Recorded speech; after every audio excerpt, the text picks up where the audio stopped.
And how many of you failed? There you go. All the hands fly up here. And these people aren't even in crisis. Okay? So, I mean, this is very simplistic. You go to those same adult children, and you work with them, and you give them boundaries about how they can respond, and then you give them the power of choice to make the decision within those boundaries, and you go sit down in the chair, and they come back to you a day later and say, Dad, Mom, I decided to do this, and you go, okay, that sounds great. And they're happy about it because everybody who's an adult wants to make choices.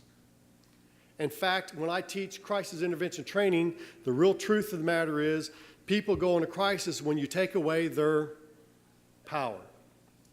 And so I have people out there who have lost their power who pick up knives and guns because what does a knife and gun give to you when you have no power?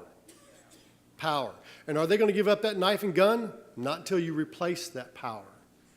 So I am always striving forward to giving people power and giving them boundaries. So if I know what the limits are, I can go here and I can go here. Everything in between is a good choice of answer. Do I have to tell them what to do? Absolutely not. Check my time here. Absolutely not. So now I want to look at this and make one extra statement about this. I used this last night when I got here. I made a phone call. A person I'm associated with had a person with mental illness that was coming in their store and was scaring them. And they sent out emails saying they were really, really scared. I read the email. I know the person really well. And I said, the person didn't say anything about a behavior of this individual with mental illness that was alarming. I can handle this one. This is a piece of cake. Called him up on the phone, talked to him on the phone, and all I did was, tell me what's going on. She told me, and I said, hey, tell me what threatening behaviors that person had towards you. They didn't have any. And I just kept on going. Just kept on going. When it was all said and done, I said, hey, let me see if I can recap this. Let me see if I can get this all back together. And I told her everything this individual had done. I told her that she didn't tell me that this person had done anything threatening to her. I went over the fact that people, there's a history. Remember I told you people with mental illness aren't more dangerous than the rest of society? The stats show if you have prior violent behavior, you have a great chance of having violent behavior later. If you don't have violent behavior, your odds of having violent behavior doesn't change if you're mentally ill. It's only those people that show this escalation. That's like the guy in the shooting at the airport in Florida. He was at the FBI office and showed his indications. We see it escalating up. I got through that conversation and repeated back to her, and she goes, you know what, you're absolutely right. She hasn't done anything to threaten me. This lady's really not a danger to me. All I did was set the boundaries by asking her the right questions. She actually answered everything, and then when I told her back exactly what she answered, I fulfilled her anxiety that this person was threatening because in her own words, she has said, she's not.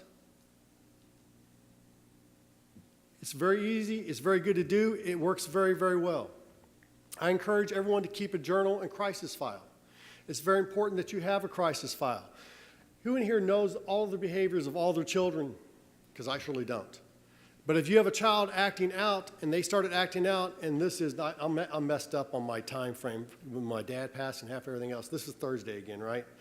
So let's say that your child started acting out last Friday because they started stomping around their bedroom. And you didn't notice it. And today you had to call the police for 911. I want you to get a crisis file, and I want you to start keeping a file and keeping a journal. And I want you to come back in detail about what happened today that made you call 911.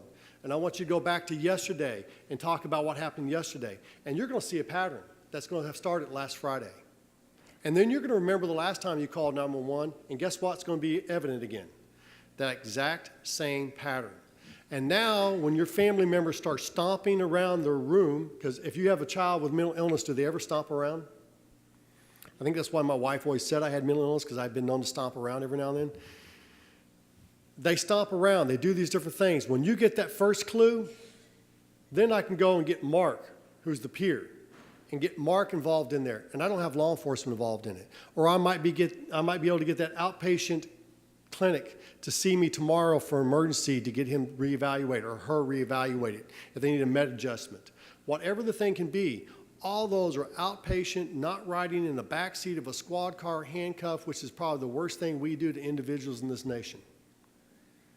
And it's a shame that that's where we're at in our nation and that we have to do all this training. But everything we can do to push it out of that environment is a very positive need to go forward. And this all occurs because of partnership. And I'm going to try and give you a little bit more evidence about what partnership means, and I agree with Sam Cotner. 1/4 of my job is training. 3/4 of my job is working with the community, development policies and procedures, interacting, answering phone calls from the hospitals, being there when they make the phone calls, all the different things that comes into, which is the partnership. Because it's absolutely amazing for you law enforcement back there in the back of the room. Well, I come back to the people that aren't law enforcement. Do you get frustrated when you're trying to get a hold of law enforcement and you can't find the person to give you an answer? Y'all have to say that louder for the officers in the back to hear. Yes. And this is my city phone, and I answer this phone. And when they call me, I give them answers. I might not be able to do a single thing for them, but I talk to them and I give them answers. And where Sam talked about that partnership, that is extremely important, about being able to contact somebody that gives you the answers and talks about where you can go. Where does this all bring us to? I can't remember who did it. I think Mr. Walsh or Sam had it in their thing. You can go look at all these different studies. I know we started training. We actually do a group partnership. It's pretty much everybody in Dallas County, Collin County, Rockwall County, Kaufman County, Ellis County. We all train in one program, which includes jailers and law enforcement officers. The jailers came off the mental health floor in Dallas County Jail. They were typically having a fight every single day because they had a whole unit dedicated to mental illness. And that doesn't cover all the people that are mentally ill. This is the acute people with mental illness in the hospital, in the jail, I'm sorry. They went through the training and they went from daily encounters with people to about twice a month. Their injuries dropped 84%. If that's not justification in doing a program like this, from a law enforcement side of view, if you run a jail, I just don't want to do it. Our agency, in the last 10 years, and crisis intervention training has only been one of the things we've done. We've done several other things. We have had a reduction in officers' complaints, use of force, and shootings. And I mean, it wasn't just a slight 1% change. It was dramatic.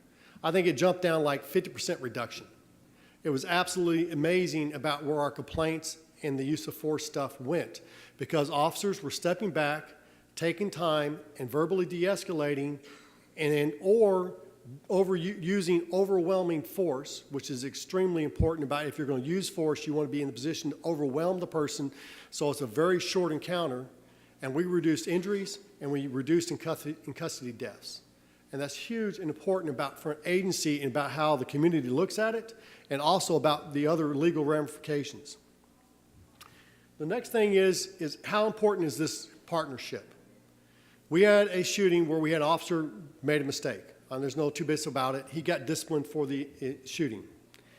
And while the stuff all hits the news, and the news was running it faster than the administration could take care of running their investigation.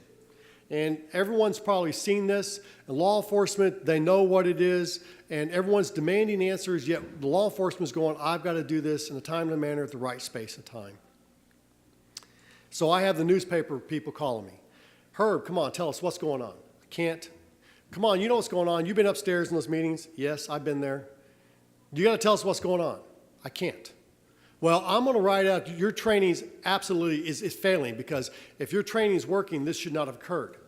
I said, sir, I can't tell you what's going on. I can't do this. I can't do that. He kept on after me. I said, sir, you know what? Why don't you call National Alliance of Mental Illness and Mental Health America, and you talk to them. And I will stand behind whatever they say regarding my training and what the department needs to do. He goes, Herb, you're kidding me. I said, no, sir, I'm not. You talk to the National Alliance of Mental Illness, you call Mental Health America, and you can put in your newspaper article whatever they say, and I'll stand behind it. He goes, really? I said, yes. He made those phone calls. And the National Alliance of Mental Illness and Mental Health America both said, We are part of that training program. We ask the Dallas Police Department to do that training program, and we support them and our members that help them do that training when they provide that once a month. We don't know of a better standard of training in which to do, and we believe in this training because we've been there and we've helped them do it. We're going to wait until the final investigation for the department, and if the department fails to take appropriate action, we'll be glad to talk to you. If the department takes appropriate action, there's nothing to talk about. We believe the training, it works, and there's still going to be mistakes. Several days later, the department released this investigation. The officer was terminated, and guess what? The story was gone. But when I look at the officers in this room, can you imagine the power of being able to tell the news media to go talk to what we consider to be the advocates that might be our adversaries, and they're actually your allies? That's where this program works. I am not isolated. I work every single day of the week with National Alliance of Mental Illness. I work every single day of the week with Mental Health America. They're part of the team. They have buy-in to my program. I have NAMIs all over the place that help with my scenario training. I have people that are in recovery assisting with my training, and it's very important to those people, and they stand behind me in that training. Which leads me to the next thing. I don't know how well I'm going to do this, because I'm really one of these people that hides and tries to do my job and not stand in front of the microphone, but I got totally knocked over and knocked for a loop. I've received awards. She talked about the description of the Dallas Morning News when I received the Sam Cotner Award. I've received numerous awards. When you do something like this and you take ownership and you lead a program, you get recognition for it. I got the Hope Recognition Award from Sierra Tucson here at the end of last year. And the room had about half the number of these people in it. And I was the police officer. All the rest of the people being recognized in this room were 30-year career veterans in behavioral health or mental health training programs, education programs, treatment programs. I mean, the people that when I sit down at the table, I go like, I wish I could be like that person. When they announced to me what I do for the community, I got a standing ovation. I went, wait a second,